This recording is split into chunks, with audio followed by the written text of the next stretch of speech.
These guys are not about collecting the watch and going home, not about moral victories. This was a 12-over-5, but again, if you know about the Missouri Valley Conference, you know you shouldn't be that shocked, especially given the problems Florida's had near the end of the year, including a fight involving Brett Nelson and Ladarius Halton. No mask for Nelson. He did play, and you can say it did or did not affect him, and he certainly didn't shoot well. Terrell Taylor, the late triple, ties the game at 69. Last chance for the Gators. Nelson trying to do a Mike Miller impression, but his shot doesn't go, and we go to overtime. Justin Hamilton will just slip here, lose the ball again. He's not the natural point guard, very good defensive player, but he hurt his team in situations like that in the final 30 seconds of OT. Under 5 seconds, Taylor dribbles in, tough off-balance shot. No, the tip will be after the buzzer, and we go to double overtime. Orion Green, this is a critical point here. You see the final 30 seconds, cannot get the ball inbound. 5-second violation. Creative turnovers for the Gators down the stretch. And Taylor, watch this. Nelson on him, deep triple, knocks it down with .2 to go. Kyle Korver, the other star in the team who had fouled out, jumping around to the bench, watching Taylor. Wow, what a clutch performance by Terrell Taylor after a scoreless first half. He caught fire after the break, and Creighton 83-82 winners over Florida. Toward the end of the season, when conference tournament came around, coach designed that play, and originally I wasn't gonna take it out. I told the guys when I pass it to you, pass it right back. The shot's gonna be there, but coach set up that play and we ran it, and it went through good. It got me the ball, and it was an open shot. I was happy to hit it. I think, like you said, there's different ways. We've lost games down the stretch. I think, tonight I think it was nothing we can do about that one. I think Brett Nelson played great defense. The guy rose up. He hung in the air for a while, and he kind of clutched it and he knocked it down. I think, like I said, I think everybody played with tremendous heart. I think it was just one of those nights where the guy was in the zone, and the basket, I guess, was real big for him. That's a third 12 seed to advance. That's the first time it's ever happened. 3 out of 4 advancing, only Utah losing. This perhaps a bigger surprise than the victories earlier by Missouri and Tulsa. NC State and Michigan State. You talk about a game that divided right down the middle, first half and second half. And if you'd said that NC State would thrive and survive easily with Grundy on the bench with 4 fouls, not many would believe it. But this was a complete dramatic turnaround of this game. Michigan State, end of the half here. Chris Hill pops out, hits the 3. Izzo's team up a dozen at the half. But in the second half, it's all Wolfpack. Julius Hodge, the circus layup and the foul. Grundy goes to the bench. NC State goes on a 17-3 run without their quick guard. Ilya Eftimov steps out, knocks down the triple. 8-point lead for Sendex Crew. Then Eftimov, he hit some big shots. So did Hodge.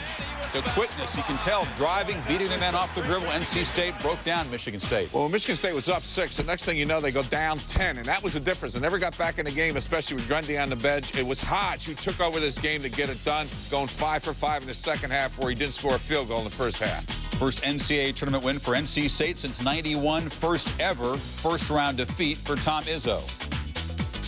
For the most part, the confidence level and concentrating on what we can do to improve ourselves and what we can do to win the game and not worrying about who we're playing is why we're successful. I think, the reasons we've been able to come back this year from big wins and big losses is because we concentrate on ourselves and get better and work together. And, it was the same thing today. We had some adversity in the first half, came back in the second half really looking to get each other involved and pick up the energy level, and we did that.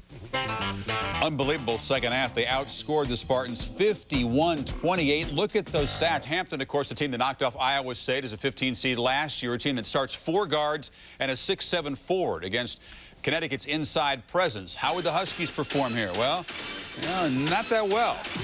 Barry Hairston dishes off David Johnson, the two-handed slam. Hampton back within 4. Their fans going crazy. The fans of the MCI Center going crazy. The Maryland fans loving the idea of a Duke upset. Ahead of the field, Tommy Adams, still a 4-point game. But UConn finally, in the last couple of minutes, made just enough plays.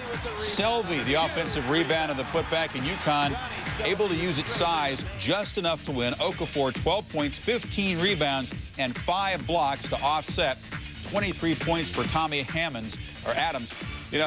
UConn just didn't seem to play with a whole lot of confidence. It seemed like a very nervous start. Calhoun's team still perfect in the first round, but it's Against Central Connecticut State, a pretty dangerous team, but a team from the Northeast Conference. And Pittsburgh 54-0 all-time against that league. Of course, the big question, Brandon Knight's quad injury. How would he look? He said he's okay. He did play 37 minutes in the game, trying to give it a good stretch. Didn't look 100%, but that's just my humble opinion. Dick will disagree in a second. Bright Knight the steal and lays it in.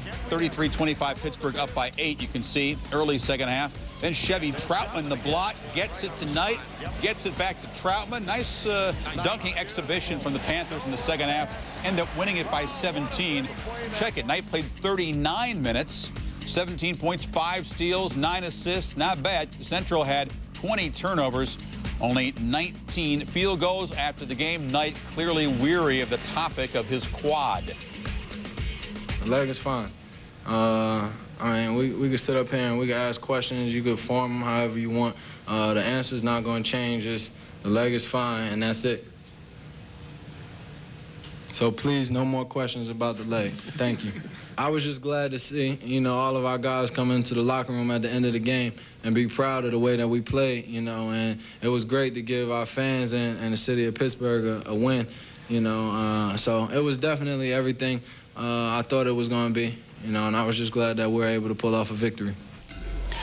Excuse me, Brandon, this is Andy Katz. I have a question. How's the leg going to feel against California in the second-round matchup on Sunday? Wow, that's a little joke. Pittsburgh does take on Kent State, Alabama in the other second-round game. The Bears having to travel east, one of the teams out of the Pac-10. And Penn hung around in this game for a long time. Very competitive game. A.J. Diggs will finally step up. He'll make the steal here. Dish to Joe Shipp. Now his big guy running the floor well off the wing, and the big punch down. Bears up by 13. 5 minutes to go. Penn made that run. Brian Weathers answers, though. Jumper from the free throw line. Golden Bears back up 8. Final 3 minutes now. They continue to protect the lead. They can't really put away Penn, but making shots like this. The inbound Shipp showing the range. He had 20 points. And finally, the 7-point verdict as California marches on. Shipp strong from the line. Weathers chips in 19 points. And poor shooting for Archibong and Toole. They came out. They played a very strong first half. Pages Savovich, brother of Boban, knocks down the deep three. Hawaii up by 11. They're cruising. They're hitting their shots. Xavier, though, goes in a run late first half in the entire second half. An 11-minute field goal drought for the Warriors right there. That was Lionel Chalmers on the break. Chalmers again with the steal and the punch down. Hawaii could not get good looks, could not knock down shots when they have them. Incredible second half clamp down. 18 total points for Hawaii as Xavier wins it by a dozen. Well, they did it with great defense, as Digger said. Played a great game defensively, and Chalmers and Sato really stepped up because West got in foul trouble, Digger. It was 25-8 with 3 left. That was a second half score. 25-8 for Xavier. Assist, and here is young Mr. Ford driving the lane, hits the tough lay-in. Texas up by 19 at the break. It's a woodshed job. Eagles are out of it, but Troy Bell, who really played well, showed a lot of heart. The veteran answers with a triple. BC suddenly within 5 midway second half. A huge run by the Eagles. Texas, though, pulling away for the alley-oop to Dejanil Erskine. And Texas has enough. Ryan Sidney, the backcourt mate of Bell, 0 for 9, did not score. Kenny Walls, 2 for 13. So despite Bell's effort, they go home. Yeah, Bell really made a great effort to try to get them back. And he did get them back, so you got to really give him a lot of credit for not folding. But it was too much TJ Ford. The diaper dandy was absolutely super. Yes, and when you wanted to get it done, every time they needed the run, they got it done. A 5-minute run to go, 11-4 to go up 61-49. Anytime BC tried to close that gap in the second half, that's when Texas got hot and got it done. But you look at BC, 5-5 the last 10 games before tonight. Wow, you got to consider why'd they get a bid. Yeah, you guys both felt that coming in, I'll say that. Mississippi State playing in Dallas against McNeese State. In transition, Markel Patterson, the sweet pass to Mario Austin. So the big guy for State was getting it done, and so was the little guy, Derek Zimmerman. Look at the hops for a 6'2 guy. He goes over a 7-footer. Wow, look at that high riser. That's a skywalker, baby. That's the elevator man. He is rising to the top of the mountain. Posterizing the 7-footer. McNeese State shot horribly in the first half of Mississippi State. Kind of grinding away with a 9th straight win. Too many turnovers, McNeese State. 22 for the game, but earlier 17 points off turnovers really helped Mississippi State jump out. Mary Austin, just too much for them to handle. Yeah, McNeese game, but like a lot of smaller conference teams, no answer for a real powerful big men down low. And now Austin moves on to match up against Texas in the next round. Austin against the team from Austin. Well, you know, you talk about Mario Austin, he'll have to hook up with James Thomas, outstanding inside player on that baseline for Rick Barnes' club. Well, we knew how good Creighton was after they knocked off Florida in double overtime. Now consider that Southern Illinois knocked off Creighton twice. Bob Knight, whose team's done such a great job to get to the tournament and win 23 games, they knew they were in for a battle. But Southern Illinois came out and just played with command against Knight's team, jumping out to a lead. Andy Ellis tries the putback shot off the rim, ruled no basket. The ball was in the cylinder. Knight's team just not getting the bounces. The Salukis in the next possession, Kent Williams, their leading scorer, dishes off to Jermaine Dearman, 2 of his 17. That's a 4-point swing. Salukis by 8 at that point. Moments later, Dearman, the steal, Stetson Hairston. Salukis running. And the Salukis are running right to the next round with their 27th victory. The importance of Andre Emmett so huge. 1 of 7 in the first half. He finishes 4 of 17. I'll tell you, there aren't many teams that won 27 games. The Salukis and Bruce Weber. That's a name a lot of people are going to get familiar with. Missouri Valley Conference was absolutely dominant today with Southern Illinois and Creighton. And Bob Knight afterwards, no excuses, said the team just got beat by a better team. Well, what was going on is we were just getting beat. I mean, sometimes you guys think there's something magical that happens out there, and it isn't. I mean, they just had a quicker, a tougher approach to the game to start the second half than we did. So if you go back to the days at Indiana, the last 7 appearances, that's 5 outs in the opening round for Knight. 4 of those 5, they were the higher seed. The last couple coming to mid-majors, Southern Illinois and Pepperdine, but this is a pretty good mid-major team. Well, when you look at Southern Illinois, there is one weakness that Texas Tech took advantage of, and that was getting 22 points off of 22 offensive rebounds. Southern Illinois cannot do that in their next matchup. If you're wondering if Knight went off in the press conference, was upset, he really was. He was very complimentary of his team, what they got done. Had a great year. He wins 23 games. A team that won 9 last year and they get in the NCAA tournament. Murray State trying to pull the upset against Georgia. And for a while, it was all Murray State. Bombing threes, missing dunks, missing layups. That's what they did all night. Georgia with Jarvis Hayes in this tournament. If they can keep going, this might be a real showcase for Jarvis Hayes. That was Chris Daniels with the steal. He goes coast to coast. Hayes is a brilliant player, 31 points. Well, he was my choice as my MVP of the SEC. And what a great performance he had right here. He's an old Marco Polo. He's the best transfer player in America this year. Real impact for Jimmy Herron. Jarvis Hayes. You know the who's who. He had Louis Carnesecca was there. John Thompson was there at the MCI Center watching St. John's of Wisconsin. Kirk Penny for the Badgers knocks down the triple. He had 19. Badgers take the lead. Final 4 minutes. Devin Harris, baseline 2 in the foul. He had 14. Wisconsin, not an ugly offensive game. They score 80. Hit 5 of 9 from behind the line of the first half. Only had 3 turnovers. Well, St. John's trying to shoot threes. They just can't shoot threes. They go 7 for 24, getting the hole. Wisconsin just pecked away. Never was in threat. And when you look at what goes on with that team of Wisconsin, a very, very disciplined team. Bo Ryan doing a great job. Another Big East team goes down. Meanwhile, Maryland at home, basically against Siena, the 116 game. This was just showtime. Blake alley-oop to Chris Wilcox, and then Juan Nixon knocks down the triple. They had like 30 points in about 7.5 minutes to open this game. Looked like they might score 120. It slowed down after that, and Siena hung around. Well, you know, Maryland made 10 threes in that game out of 22 attempts. Dixon had 29, and they're just too strong physically, certainly for Siena. I believe in that matchup when we look at Maryland and hook up with Wisconsin. I don't believe you're going to beat Maryland in the MCI arena. There's no way you're going to beat Maryland in that scenario down there in Washington, D.C. They're going to move on to the Sweet 16, baby. There's no question in my mind, Digger. They're too tough, I think, for Wisconsin and score too much. Now to UCLA and Ole Miss. The Bruins, a number 8 seed that beat 3 teams seeded in the top 3. Kansas, Alabama, and Arizona, plus UNC, USC, and Cal, but also very capable of falling flat. But they took on an Ole Miss team. The Rebels were just without a clue in this first half. And Billy Knight knocks down a triple at the buzzer. Bruins only led by 10. Ole Miss did have one spurt despite having more turnovers than field goals in the first half. Bruins begin to pull away. Knight picks up where he left off, knocks down the triple. Now it's a 6 16-point lead. And then on the break, J.C. Capono to Billy Knight. Bruins look loose. They look comfortable and confident. Because of Billy Knight. That was a factor. He had 10 points in the first half. They come out in the second half. He starts hitting threes. And the next thing you know, Gadzuric gets the ball in the paint. They go up 47-26. And that's the UCLA team I love, Dick. Hey, Deshaun Thompson was absolutely tremendous. Dijon played super to Diaper Dandy. Had 16 big points for him. Knight had his 21. UCLA moves on, and Steve Lavin looking forward to round 2. I think that our players are looking forward to the challenge of playing against them. And as Rico said, you know, you respect all your opponents. You don't fear them, and you look forward, as we did, to playing Kansas and Alabama and, you know, all the teams in our league and the Ole Miss tonight. Them is the Bearcats, and you can see that Lavin has had a lot of success. And when he doesn't get knocked out in the first round, they go to the Sweet 16. They don't lose in round 2. I'll tell you one thing. You know what's amazing in this win? They got 2 points out of the Chef Capono and only 9 out of Gadzuric, yet they dominate a good Mississippi team. The question with them is, if they come to play and do the things it takes to win, protect the basketball, defend, make shots, they got a chance. They showed it beating Kansas. And I'll tell you one thing, Bobby Huggins is not going to sleep tonight. He's going to be nervous, baby. Worried about Jason Capono and company. Then your Bearcats weren't worried about BU. Steve Logan alley-oop to Emmanuel McElroy for the jam.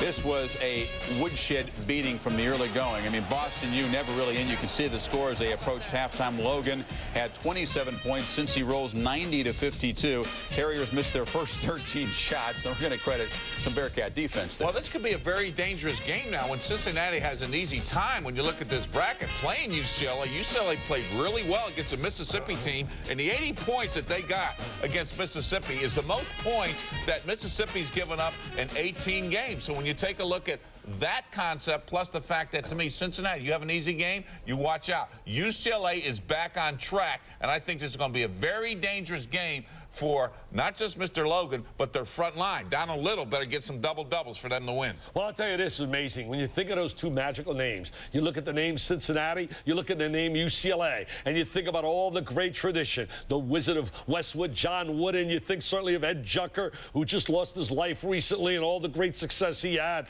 The bottom line is that's a matchup, marquee names. Sounds like a national championship game, not a second-round game. And if you're Bobby Huggins now, and you're sitting there as a #1 seed, you know that this region is loaded because this will not be easy. Chris, they better get scoring out of Stokes and McElroy out of the wings. They can't just rely on Mr. Logan, who's been brilliant all year. They're going to have to put points on the board to beat this UCLA team. Yeah, even with Gonzaga going down, the strength in the West, besides having a Big 12, Pac-10, Big 10, Conference USA champs, the other floaters in there are teams like UCLA, Missouri, Wyoming, so it's dangerous. It's and you're deep. also talking about 2 teams, UCLA, Missouri, who are playing for redemption because they've been crucified, those coaches, back where they're at for not achieving the kind of success that people expected. So now's a chance. Welcome once again to our studios here in New York. Along with Clark Kellogg, I'm Greg Gumbel. It has been a heck of a day so far, this day 2 of the NCAA tournament. Let's run down scores and highlights for you as we have them. The Musketeers of Xavier have moved on, dispatching the 10th seed in the West, Hawaii, by a score of 70-58. Hawaii's Carl English with the drive. Oh, look at the nice fake, and lays it up. And Rainbow Warriors lead 29-22. But they got clamped down on in the second half. Here you see Lionel Chalmers with the steal on the throwdown. Xavier by 5. And then Alvin Brown going to get the rebound off the miss, put it back for 2, increasing the Musketeers' lead to 7.